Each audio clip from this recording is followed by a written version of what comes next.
Hola a todos, mi nombre es Andrés Latela y en esta charla vamos a hablar de inotrópicos y vasopresores.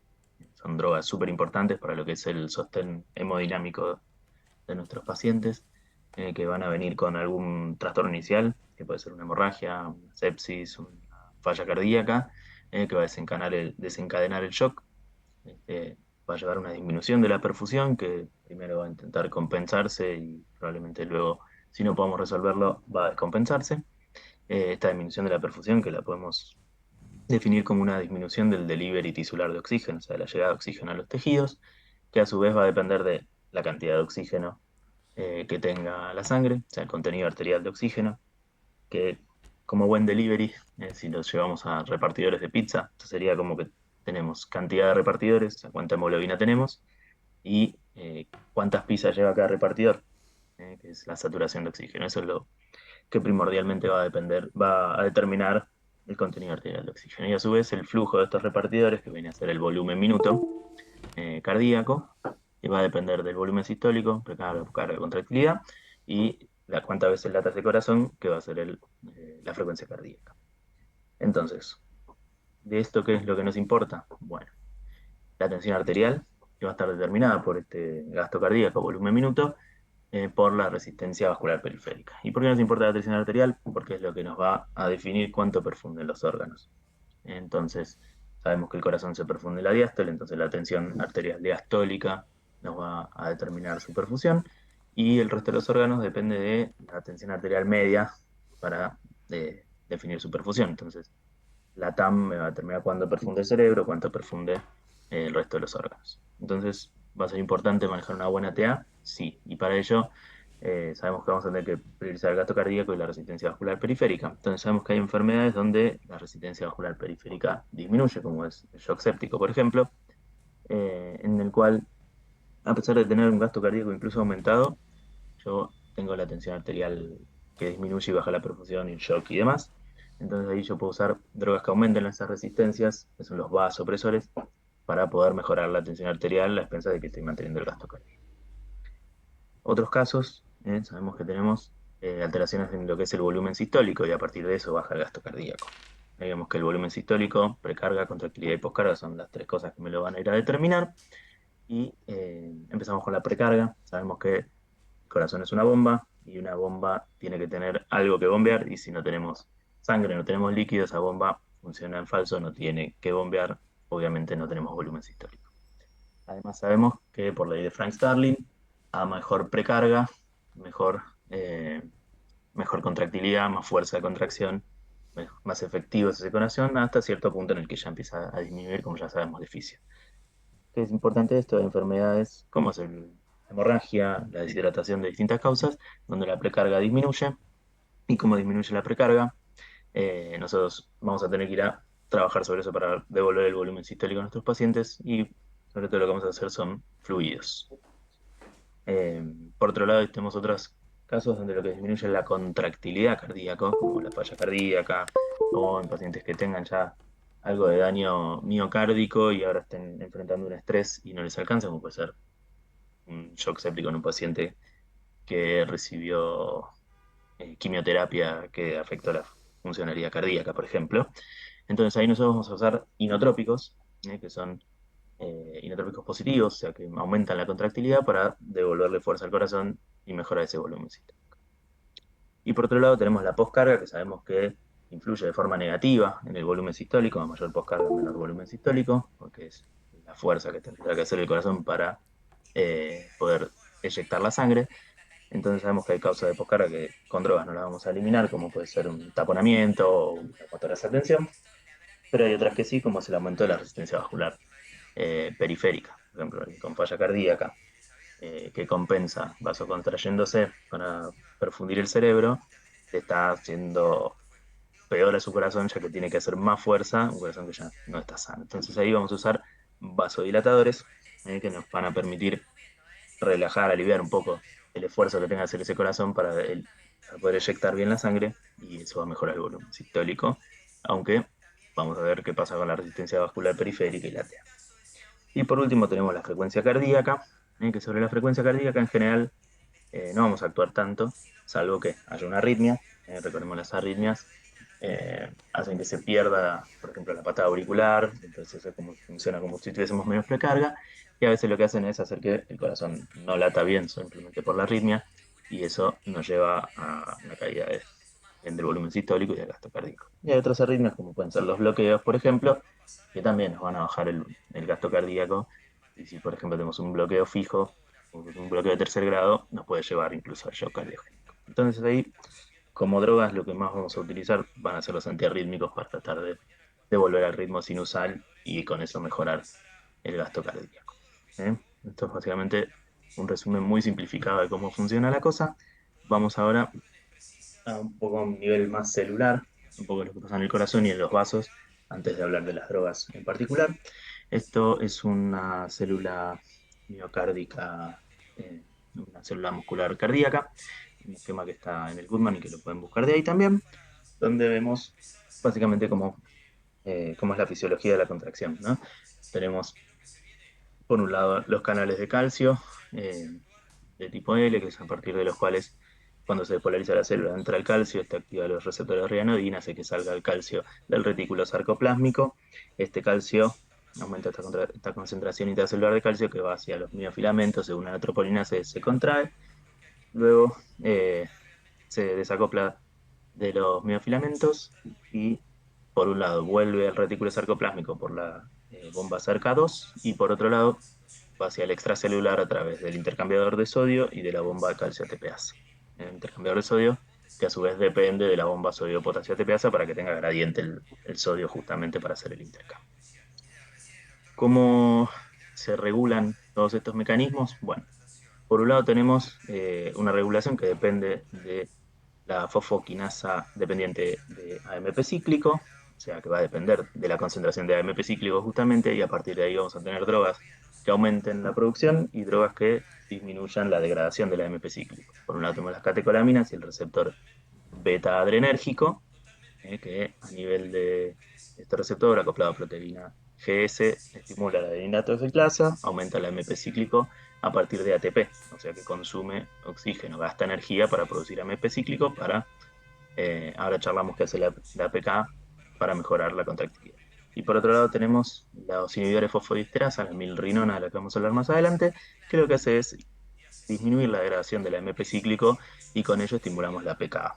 La PKA que después lo que va a hacer es estimular los canales de calcio en el nivel de la membrana, estimular los receptores de rianodina, entonces con eso va a aumentar la concentración de calcio que aparezca cuando tengamos la, la despolarización de las células, o sea, facilitar la despolarización y hacer que salga más calcio del retículo sarcoplásmico. Este a su vez se va a unir a la troponina C, y lo que vamos a tener después es que la PKA también nos va a ayudar con estimulando la troponina I, que es la inhibitoria, la que permite que el calcio se desacople de los miofilamentos y entonces termine más rápido la contracción. Eso es algo que es bueno, porque nos permite tener más tiempo de relajación y de diástole, y por consiguiente también de perfusión. Este calcio a su vez, como se estimula a través del FONFO-LAMDAM, se estimula la cerca 2, hace que también se disminuye la concentración intracelular de calcio más rápido en favor de estar dentro del retículo sarcoplásmico, y a su vez también actúa a nivel de la bomba sodio-potasio ATPasa, favoreciendo justamente esto, que haya menos gradiente y que haya más calcio dentro de la célula y más en el retículo sarcoplásmico. Esto por lo que hace el MP cíclico. Por otro lado tenemos los glucósidos cardíacos, que son drogas que directamente actúan sobre la bomba sodio-potasio ATPasa, bajan su función y con ello lo que consiguen es que salga menos calcio hacia afuera y con eso aumenta la concentración de calcio y el efecto que ya hablamos en los miofilamentos. Y por último, por aquí abajo tenemos a los sensibilizadores de calcio, el levosimendan, que lo que va a hacer es aumentar la sensibilidad de la troponina hacia el calcio y con ello facilitar que con menos calcio se contraiga más y mejor. Esto en cuanto al corazón. Pasamos ahora a este gráfico que está modificado a partir de un gráfico del Flores, que es una célula muscular lisa vascular que, como podemos ver, tiene distintos receptores. Habitualmente lo que pasa, entra calcio a través del canal L de calcio y esto genera que se contraiga. Más concentración de calcio implica más vasoconstricción, y acá no tenemos mucho más lío que eso, no hay terminación, no hay despolarización, no hay ritmo, no hay otras cosas que nos compliquen. Cantidad de calcio, cantidad de contracción. ¿Y cómo se regula esto mediante los receptores y las drogas que vamos a usar? Bien, por un lado, el AMP cíclico vuelve a aparecer acá, la PKA, y lo mismo va a pasar con los receptores beta y la milrinona, que van a aumentar la concentración de AMP cíclico de la misma manera que lo charlamos anteriormente. Lo que van a hacer es inhibir los canales L, y a partir de inhibir el canal L, baja la concentración de calcio intracelular, y con ello vasodilatación. Se relaja la célula.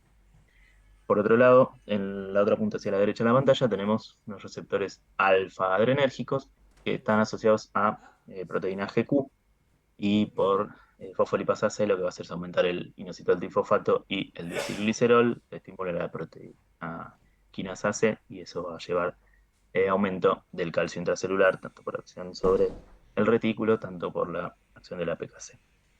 Bien, de la misma forma actúan también otros receptores como es el B1 de vasopresina, que también actúa sobre una proteína GQ. Estos lo que van a terminar haciendo es aumentar el calcio intracelular y con ello el tono vascular, o sea, más contracción muscular lisa.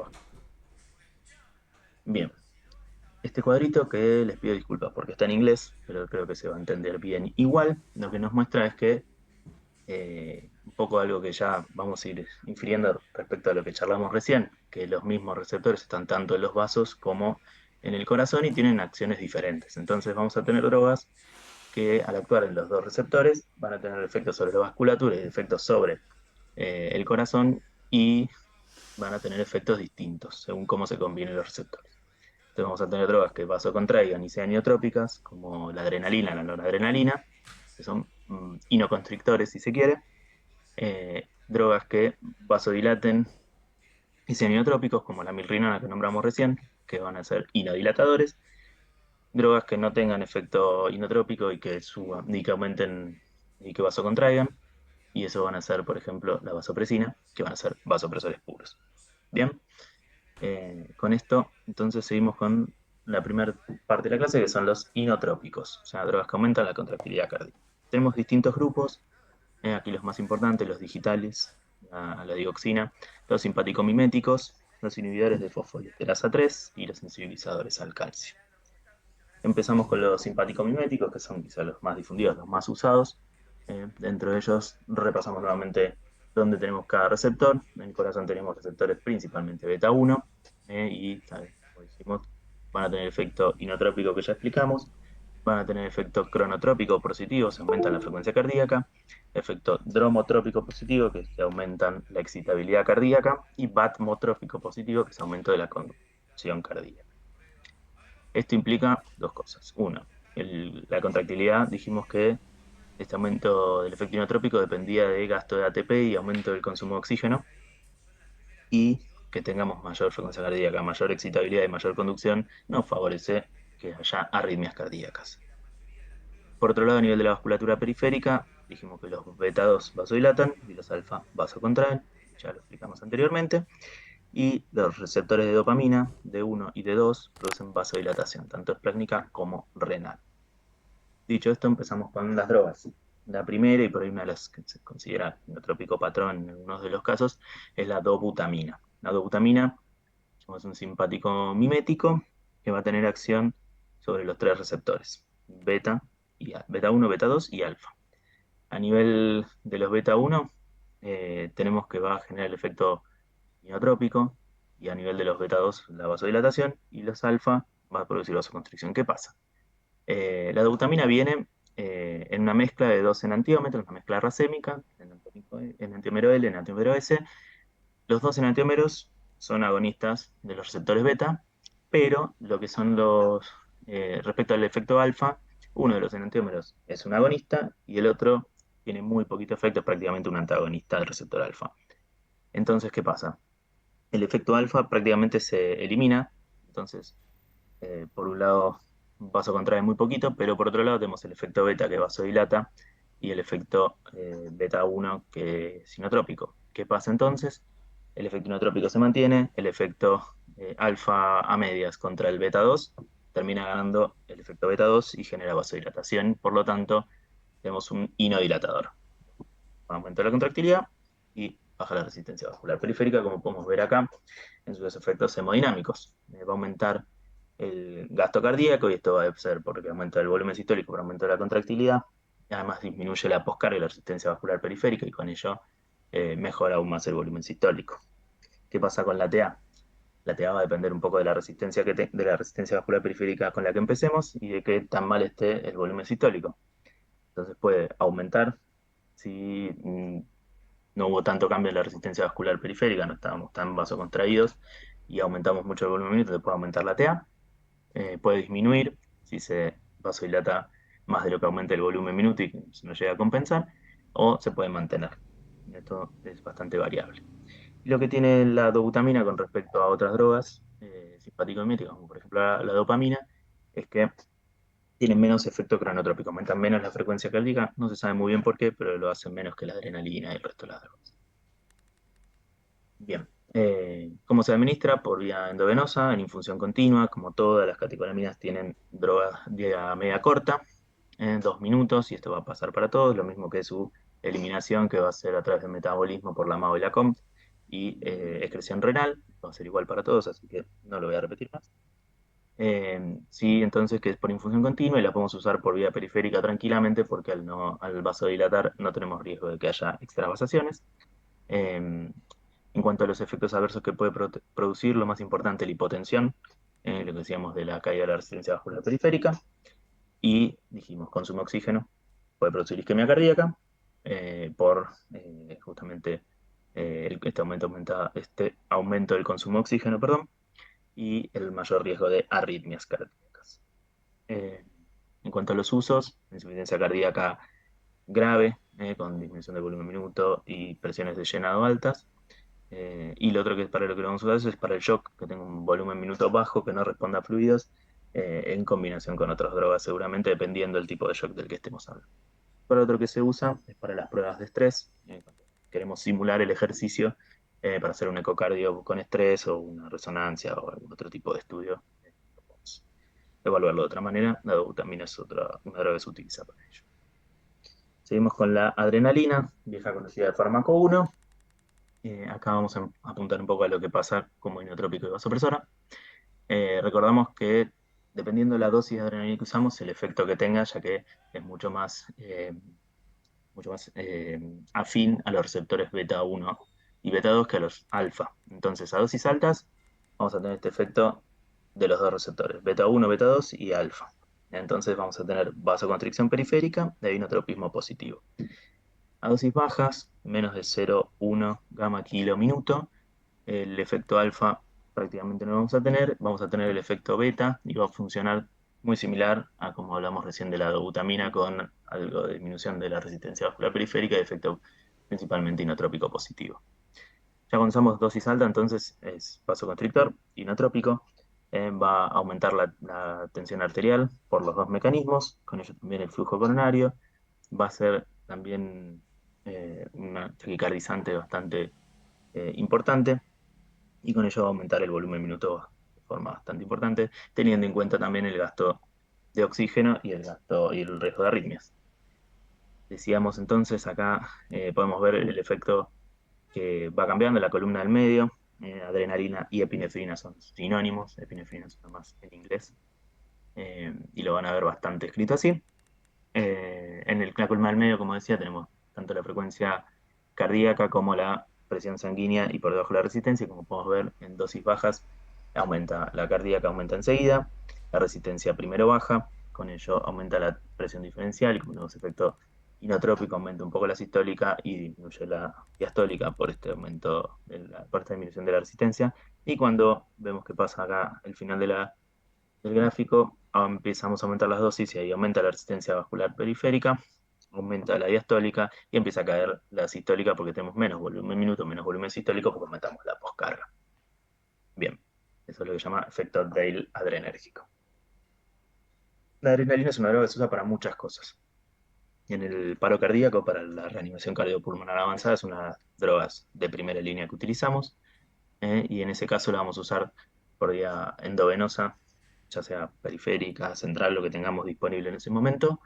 En caso de no tener una vía en el primer momento, eh, rápidamente, digamos, en primer minuto, 2 minutos máximo, tenemos que tener una vía. Si no tenemos una vía, vamos a recurrir como cosa de urgencia, podemos usar intratraqueal con una dosis más alta o lo que sí tiene indicaciones de colocar una vía intraósea para pasar la adrenalina y otras drogas de paro. Pero bueno, esa es la primera indicación. La otra indicación es para el shock anafiláctico, droga de primera línea para ello, para la anafilaxia grave, shock anafiláctico. Está escrito que se puede usar endovenosa o intramuscular, pero todas las guías, absolutamente todas las que yo he leído de anafilaxia, hablan del uso intramuscular. El EpiPen, que es la marca comercial más conocida, de que viene ya la dosis ya prefijada y solamente se apoya, se aprieta y listo. O si no, en el ámbito hospitalario, la ampolla de adrenalina pura intramuscular. Otra de las indicaciones que tiene es el shock de diversas causas y de todas las que encontremos. Shock cardiogénico, shock séptico y demás. Algo que tiene en contra para el uso en el shock es que, como pueden ver, dentro de los efectos adversos tenemos hiperlactacidemia. Hiperlactacidemia porque también tiene efecto a nivel hepático y eso aumenta la producción de ácido láctico por el aumento a nivel metabólico. Entonces, en el shock por ahí eso no es algo que está tan bueno que aumente el ácido láctico. Pero a favor tiene que es inotrópico y que es vasopresor, entonces sí es bastante utilizado. Lo que sí tenemos que tener en cuenta, la vía media corta, como habíamos hablado de la dobutamina, también lo tiene la adrenalina, entonces el uso endovenoso va a ser en infusión continua. Para ello tenemos que considerar que como es vasopresora puede lesionar, entonces uno la puede usar por vía central preferentemente, pero al inicio uno puede usarla por vía periférica, considerando diluirla 3 veces que lo que uno la usaría por vía central. O sea, puede ser mucho más diluida. En cuanto al resto de los efectos adversos, la hipertensión, sobre todo cuando estamos titulando dosis y vamos subiendo, es algo que aparece frecuentemente. Las arritmias y la isquemia cardíaca, como ya nombramos con la glutamina, acá pasan lo mismo. Y en cuanto a las lesiones isquémicas, tener en cuenta que como buen vasopresor, todo lo que es la perfusión distal, los dedos, por ejemplo, la piel, eh, se va a ver afectado y eso puede lesionarse por hipoperfusión. Y lo que es, por ejemplo, la circulación esplácnica, el intestino, que también es lo primero que se vasocontrae para perfundir órganos nobles, acá pasa lo mismo y eso puede haber necrosis intestinal o algún otro tipo de lesión. Bien, seguimos con la dopamina. Dopamina, droga de la que no somos muy fanáticos en la cátedra, es una droga que hoy por hoy está en desuso y eh, esto tiene que ver con que hay drogas mejores y más específicas para cada uno de los efectos que queremos lograr con la dopamina y con menos efecto adverso. Entonces, hoy por hoy está en desuso, pero sí es importante conocerla porque es una droga que sí sigue estando disponible. Hay lugares donde tenemos disponible dopamina y no tenemos otras drogas, entonces sí tenemos que saber que nos puede sacar de algún mal paso. La dopamina, como pueden ver, tiene 3 tipos de efectos que dependen de la dosis a la que la utilicemos. ¿Qué pasa? Esto está recontra descripto, pero es bastante impredecible. Entonces, si uno quiere usarlo por el efecto que tenga dosis bajas, probablemente juegue medio a ciegas y no termine de saber si lo está consiguiendo o no. En cambio, sí, cuando uno usa dosis altas, uno sí ya sabe que el efecto es un poco más predecible y en función de eso, las indicaciones hoy por hoy tienen que ver más con el efecto a dosis altas, que es el efecto vasopresor, como podemos ver, ¿eh? Que es por estimulación alfa, que se consigue recién a dosis altas. Tenemos vasoconstricción arterial y venosa y es el efecto vasopresor que más nos importa. A dosis bajas, con menos de 2 gamas, tenemos un efecto sobre todo a nivel de los receptores de dopamina de 1 de 2 y tenemos la vasodilatación renal esplácnica que da el efecto diurético por el cual algunos todavía la usan, sobre todo en trasplante renal, pero la verdad que cada vez es menos el uso. Hay otros diuréticos que tienen mejor función y efecto para este caso. Y en dosis intermedias tenemos efecto a nivel del corazón, aumenta la contractilidad, la frecuencia cardíaca, es decir, el efecto inotrópico del que estábamos hablando, pero a expensas de mucho más riesgo de arritmias, mucho más riesgo de isquemia cardíaca, entonces por eso mismo hoy por hoy no se está utilizando. Y si pensamos que a dosis altas la vasoconstricción disminuye la perfusión renal, el efecto diurético, el supuestamente protector del riñón, termina siendo, no siendo tal y por eso tampoco hoy por hoy es de elección. En cuanto a su cinética, también se usa en infusión continua endovenosa con las mismas eh, disquisiciones para lo que es el uso por vía central o periférica. En cuanto a los efectos adversos, lo que decía, mucho más riesgo de arritmias y de isquemia, por lo cual vamos a tratar de evitarlo. La hipertensión, la isquemia tisular, igual que con otros vasopresores. Y en cuanto a los usos para el shock, como vasopresor y como inotrópico, en caso de que no tengamos adrenalina, principalmente, y para lo que es la insuficiencia cardíaca descompensada, con las mismas disquisiciones, era como una droga bastante más retrasada en cuanto a su uso. Pasamos a los inhibidores de fosfodiesterasa 3. La milrinona es la que tenemos disponible en Argentina. Dijimos inhibidor de fosfodiesterasa, aumenta el MP cíclico y a nivel cardíaco va a tener efecto inotrópico positivo.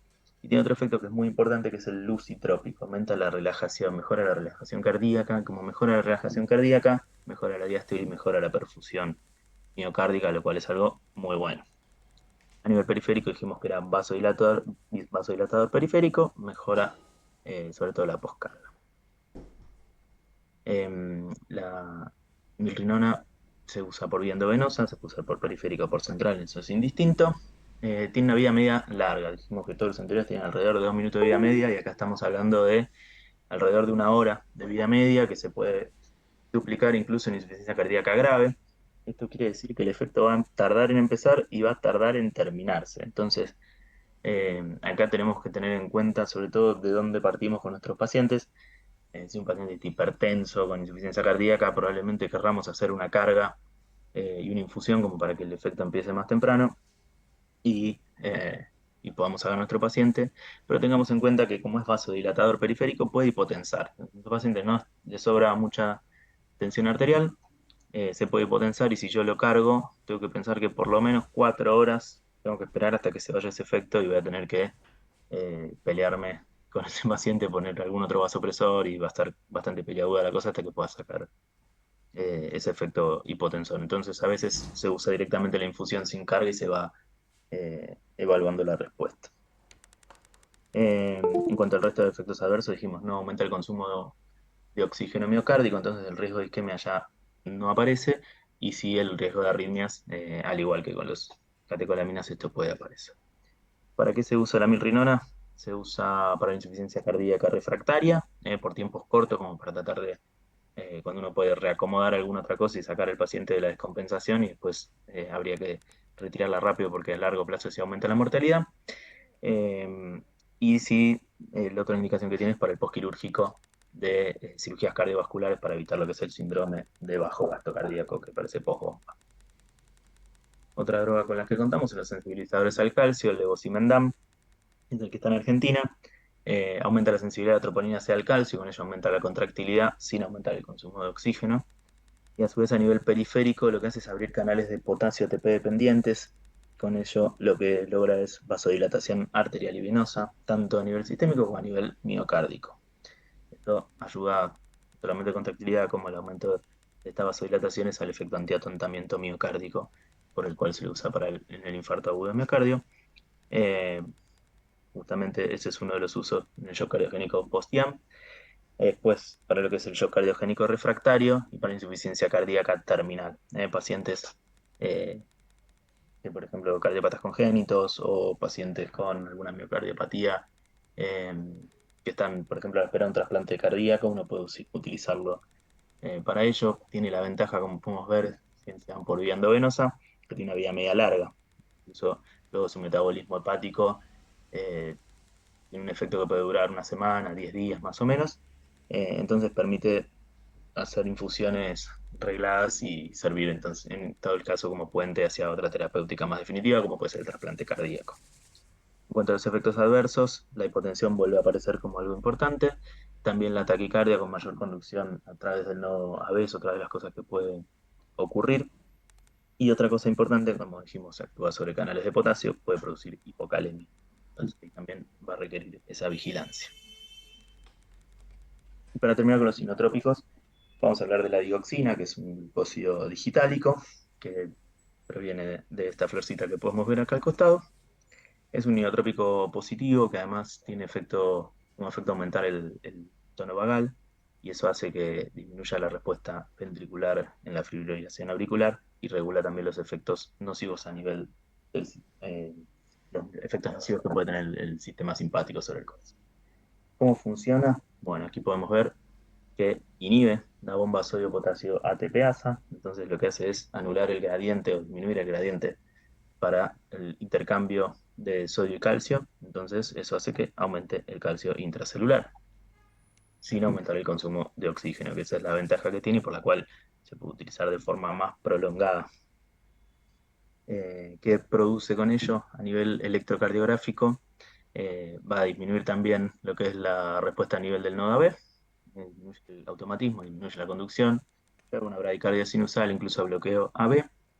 Lo que podemos ver acá en este electro, esta pequeña tira de electro, un paciente que tiene el PR prolongado, que está con 60 cardíaca aproximadamente, y ahí marcado con el puntito amarillo la cubeta digitálica, que solamente implica eh, que el paciente está recibiendo digital, no significa que está intoxicado, ni que está haciendo una arritmia, ni nada, sino solamente es la marca que produce la droga con la alteración.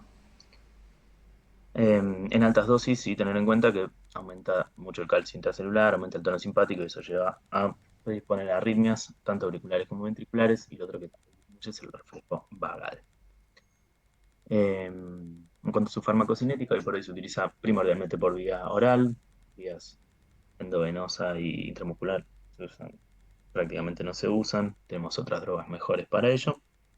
En cuanto a su distribución, tiene una vida media larga, que lleva un equilibrio recién en los 7 días, entonces acá vamos a tener distintas estrategias de digitalización rápida o lentas, si vamos a cargar el paciente o no, va a depender un poco de con qué paciente nos encontremos, y lo que tiene sí es que la dosificación va a depender de la masa magra porque se reserva en el músculo y de la función renal porque se elimina por allí y vamos a tener que ajustar en casos de insuficiencia. Acá es importante entonces el control con el electro para ver la cubeta y ver la impregnación y tener en cuenta que el margen terapéutico es muy estrecho. Una dioxinemia que tiene que ir entre 1 y 1,5 nanogramos por mililitros y esto implica que si me quedo corto no tengo el efecto y si me paso por muy poquito que me pase, voy a tener efectos adversos y los efectos adversos son muy importantes. Lo más frecuente y lo que uno empieza a tener primero son efectos a nivel gastrointestinal y por eso hay que estar atento con nuestros pacientes que tengan náuseas, vómitos, diarrea, intolerancia, que tengan anoréxicos porque pueden estar intoxicados. Tener en cuenta los más graves que son a nivel cardíaco, sobre todo arritmias de todo tipo, extrasístoles, bloqueos, incluso arritmias ventriculares. Eso va a ser lo más importante y lo que más vamos a tener que controlar. A nivel del electro, un poco lo que ya dijimos, prolonga el PR, corta el QT, puede haber inferencia T y puede haber aplanamiento de la onda T. Si tenemos en cuenta estas cosas, ahí vamos a ver cuál es uno de los factores predisponentes, va a ser la hipocalemia, aplanamiento de onda T, que es algo que produce la hipocalemia, y pensemos que si estamos actuando a nivel de inhibir la bomba de sodio-potasio, si yo tengo poco potasio, probablemente esté exacerbando ese efecto. Entonces, a partir de ahí, uno de los factores predisponentes de efectos adversos va a ser la hipocalemia. En cuanto al resto de los efectos adversos, a nivel del sistema nervioso central, delirio, depresión, neuritis y a nivel ocular, la visión borrosa y alteración de visión de colores, para que se acuerden de esto, sepan que se creía que Van Gogh estaba bajo efectos de digital y que por ello un poco su trastorno psiquiátrico y su forma de pintar no está del todo comprobado, pero está bueno para acordarse. Decíamos de los factores predisponentes, la hipocalemia que ya la explicamos, la insuficiencia renal, porque va a manejar dioxinemias probablemente más altas, la hipocalcemia, porque también va a alterar la conducción cardíaca, la hipomagnesemia, por ello y porque también se asocia a hipocalemia, el hipotiroidismo, la alcalosis, que claramente va a meter potasio dentro de la célula, va a ser el GIST, y la hipoxemia, todas cosas que nos van a predisponer a más efectos adversos. ¿Qué pasa si un paciente se intoxica? Lo primero que vamos a hacer es suspender la droga, pero si tenemos un efecto adverso, dijimos que va a durar una semana el efecto. Entonces, lo que podemos hacer, si dijimos que el potasio tenía tanto que ver, es pasar potasio. Administramos potasio y con eso tratamos de mejorar el efecto adverso. Si eso no se resuelve, trataremos la arritmia que aparezca con la droga que corresponda. Y hay disponible un tratamiento específico, que quiero decir que existe, que no siempre está disponible, que es el anticuerpo antidioxina. Con eso sería nuestro antídoto en todo caso. Indicaciones de la dioxina, pacientes con insuficiencia cardíaca avanzada con ritmo sinusal, podríamos usarlo. y para el control de la frecuencia cardíaca en la fibrilación auricular. Discutidísimo el uso en fibrilación auricular con insuficiencia cardíaca, si bien uno diría, pero qué buena droga, controla la frecuencia y trata la insuficiencia cardíaca, pero la verdad que hay muchos trabajos contradictorios y depende el consenso que leas del año que sea, te va a decir que sí o que no. Así que como esta clase tiene que superar un poco el paso del tiempo, ustedes buscarán en su momento si tiene indicación o no. En principio, sepan que está discutido, que podría o no usarse, depende el librito con el que estén tratando sus pacientes. Bien, con eso terminamos con los inotrópicos y vamos a hablar de los vasopresores. Vamos a nombrar tres grupos: los simpático-miméticos, que algunos ya son conocidos, los análogos de vasopresina, y hay otros de los cuales no vamos a hablar, ni un poquito, pero que sepan que existen y que sepan que por ahí en algún momento estén disponibles y sean de utilidad. Vamos a ver simpáticos miméticos, la noradrenalina, que no la nombramos como inotrópico porque es más potente, más importante su efecto vasopresor que el inotrópico, pero lo tiene, así que podríamos nombrarlo también como inotrópico. La noradrenalina o norepinefrina es un agonista modesto de beta 1, por eso el efecto inotrópico positivo, no tan potente como el de la adrena. Prácticamente no tiene efecto beta 2, o sea que no vasodilata, y es un potente agonista alfa, por lo cual es un potente vasoconstrictor. Entonces vamos a tener efecto inotrópico y vasoconstrictor. Entonces, en resumen, aumenta las resistencias vasculares sistémicas, con lo cual el volumen minuto puede mantenerse en función de su efecto inotrópico moderado y o pueden disminuir en función del aumento de la poscarga, eso va a depender de cada paciente, pero en resumen lo que va a pasar es que va a aumentar la tensión arterial, tanto la sistólica como la diastólica, incluso con algo de disminución de la diferencial en algunos casos. Con ello vamos a tener aumento del flujo coronario, aumento de las presiones de perfusión de los distintos órganos. Y lo que sí vamos a tener, que puede aparecer como no, es la disminución de la frecuencia cardíaca. Al aumentar la presión arterial, el reflejo vagal disminuye la frecuencia cardíaca.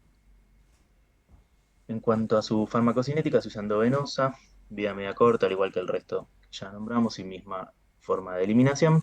Sí me parece importante tener en cuenta que como es un vasoconstrictor, la podemos usar por vía tanto periférica como central, pero hay que diluirla 3 veces para utilizarla por vía periférica. O sea, podemos usarla mucho más diluida y en infusión continua. Como efectos adversos, lo más importante es la hipertensión, cuando vamos titulando las dosis. So, vamos a ir bajando y titulando en función de cómo estén nuestros pacientes. Arritmias, isquemia cardíaca, al igual que la adrenalina, que ya lo charlamos cómo se produce, y como buen vasopresor, lo que dijimos previamente, lesiones a nivel de lo que es circulación terminal, circulación distal, a nivel de circulación esplácnica también, lo que es sobre todo circulación tanto renal como intestinal, la necrosis intestinal y esas cosas que pueden ocurrir por la vasoconstricción. A nivel de los usos, para el shock de cualquier causa que requiera aumentar la resistencia vascular periférica, si tenemos un shock séptico, sobre todo, primera línea para el tratamiento del mismo. Y después la vamos a usar para cualquier otra cosa que requiera que le titulemos la tensión arterial, como puede ser en el TEC, la hipertensión endocraniana, también, que queremos tener una presión de perfusión cerebral dirigida, que va a depender de la TAM y la presión intracraneal, la PIC. Esto va a ser bueno porque la NORA, como no pasa barrera hematoencefálica, aumenta la TAM sin aumentar la PIC, entonces mejora la perfusión cerebral. Bien, pasamos entonces a los análogos de vasopresina o ADH, como la conocemos más nosotros de fisio.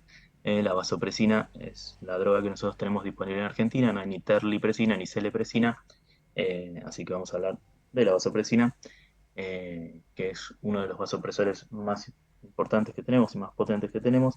Actúa a nivel de varios receptores, los receptores B de vasopresina, 1, 2 y 3, receptores de oxitocina y receptores purinérgicos tipo P2R. A nivel de los B1 va a funcionar a nivel de proteína GQ, aumenta el calcio, y a nivel del músculo liso vascular, vasocontrae porque aumenta el calcio. Entonces eso genera vasoconstricción tanto sistémica como pulmonar. A nivel renal actúa en la médula y se aumenta la contracción de la arteriola eferente, eso mejoraría el filtrado. A nivel de las plaquetas aumenta la agregación plaquetaria. A nivel de los receptores B2, actúa sobre proteína G, se aumenta el AMP cíclico y sobre todo lo que nos va a importar es que a nivel del túbulo colector va a movilizar acuaporinas, no solo por el AMP, sino también por distintos mecanismos, pero esta movilización de las acuaporinas lo que va a generar es el efecto antidiurético, el efecto de la ADH que nosotros conocemos de fisio, de retener agua libre. Además funciona sobre el endotelio vascular, aumenta el óxido nítrico, eso genera algo de vasodilatación, vasodilata la arteria eferente y actúa también sobre el factor de von Willebrand y el factor 8 que también estimula la agregación plaquetaria. A nivel de los receptores B3, actúa sobre los dos mecanismos, tanto PKC como aumento del AMP cíclico, y esto lo hace sobre la hipófisis, aumentando la liberación de ACTH, estimulando toda la vía cortical, del cortisol, mejor dicho, que es súper importante, sobre todo en los estados de sepsis, por ejemplo. A nivel de los receptores de oxitocinas, va a actuar igual que la oxitocina sobre el miometrio, el endometrio y el ovario, sobre todo la contracción uterina, y el endotelio vascular y el corazón libera óxido nítrico, que nos va a ayudar, porque también va a generar vasodilatación coronaria, como hace también a través de los receptores purinérgicos, que, a través de los cuales aumenta el calcio intracelular en miocardio y en el endocardio, y eso genera el inotropismo positivo, que es bastante escueto, pero que existe, y vasodilatación coronaria, que también es algo importante, que es lo que nos puede ayudar la vasopresión. Sobre todo los efectos, para que resumamos: vasopresión importante, retención de agua libre, acción sobre las plaquetas, la agregación plaquetaria. ¿Cómo se usa la vasopresina? Por vía endovenosa en infusión continua, aunque está descrito en los bolos para lo que es el tratamiento del paro cardíaco, pero lo que más lo usamos como vasopresor es infusión continua. Tiene una vida media más larga que la de las catecolaminas, de 17 minutos, 35 minutos, lo que hace también que tengamos en cuenta que el efecto va a tardar un poco más en empezar y que va a tardar más en terminar. Se elimina mediante metabolismo a nivel hepático y renal, con peptidasas, que a su vez después se excretan por vía renal. Como efectos adversos, dijimos, por un lado aumenta la poscarga, entonces eso puede compensarme una falla cardíaca, eso hay que tenerlo en cuenta, y produce isquemia. ¿Isquemia en dónde? Prácticamente en todos lados, sobre todo a nivel distal, como dijimos, a nivel intestinal también, pero también hay que considerar que vasocontrae la vena porta, entonces como vasocontrae la vena porta, eso baja un poco la perfusión hepática y eso puede hacer que aumenten las transaminasas.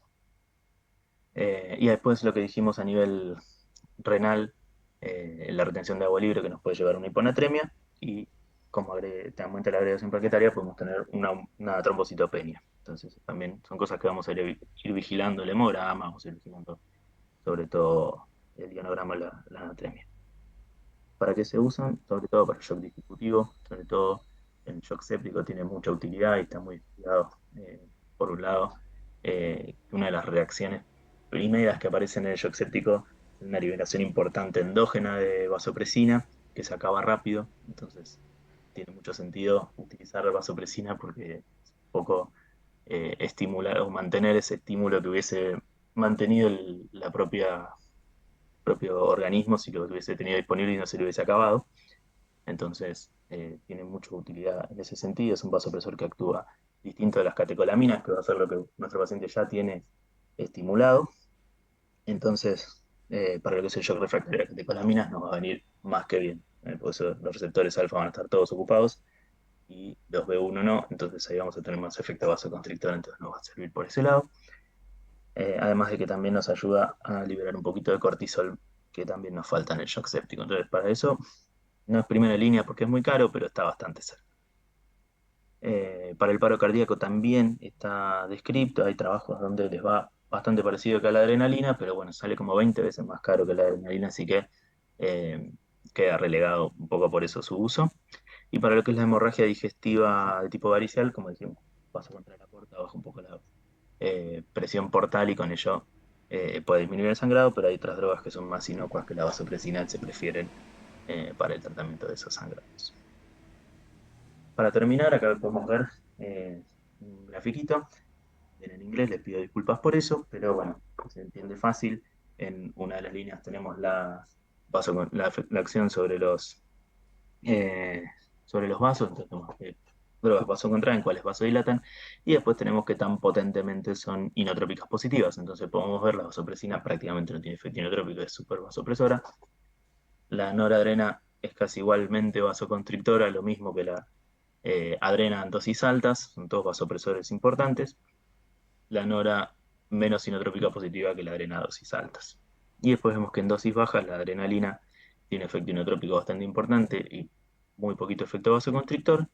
La dobutamina, en todo caso, es parecida en su inotropismo, pero ya llega más a ser más vasodilatadora, y la milrinona que podemos ver acá abajo es buena inotrópica y muy vasodilatadora. Otro cuadrito, como para que lo tengan y le puedan sacar una fotito con lo mismo, pero con cruces, así que no lo vamos a describir demasiado. Y con esto terminamos. Muchas gracias por escucharme, espero que se haya entendido y cualquier cosa, si no, me preguntan cualquier jueves en la cátedra.